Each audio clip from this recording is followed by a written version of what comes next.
سورۃ البقرہ، اذکار میں سورۃ البقرہ ساری پڑھے، ساری نہیں پڑھ سکتے تو آخری 2 آیات پڑھ لے، آخری 2 آیات دونوں کے بارے میں پیغمبر علیہ السلام نے کہا جس گھر کے اندر سورۃ بقرہ پڑھی جائے، نبوت کی زبان کہتی ہے ینفر منہ الشیطان، اس گھر سے شیطان دوڑ لگا دیتا ہے، بھاگ جاتا ہے۔ جس گھر کے اندر سورۃ بقرہ کی آخری 2 آیات تلاوت کر دی جائیں، اس گھر سے بھی شیطان دوڑ لگا کے بھاگ جاتا ہے۔ اور سورۃ البقرہ کا مقابلہ یہ جنات اور یہ جادوگر کبھی نہیں کر سکتے۔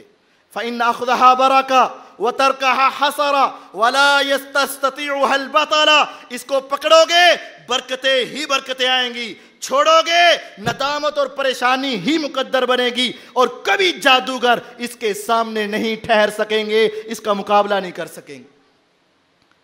اسی طرح ایک اور دعا ہے، لا الہ الا اللہ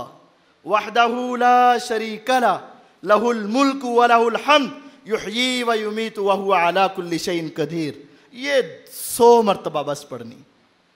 صحیح بخاری کی روایت ہے صبح سے لے کر شام تک کسی بھی وقت اکٹھی یا علیحدہ علیحدہ صرف 100 مرتبہ پڑھ لو، 24 گھنٹے میں شیطان تمہیں کوئی تکلیف نہیں پہنچا سکے، بلکہ شیطان کہہ دیتا ہے حفظ منی سائر الیوم، اے بندے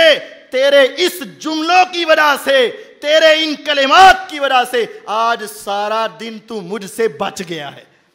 آج میں تیرے اوپر کوئی حملہ نہیں کر سکتا۔ تو بہرحال یہ 10 باتیں میں نے آپ کو جادو اور جنات کے علاج کے لیے بتائی۔ سب سے پہلی بات اللہ پر ایمان، اللہ پر یقین، اللہ کی بڑائی اور قدرت، اور دوسری بات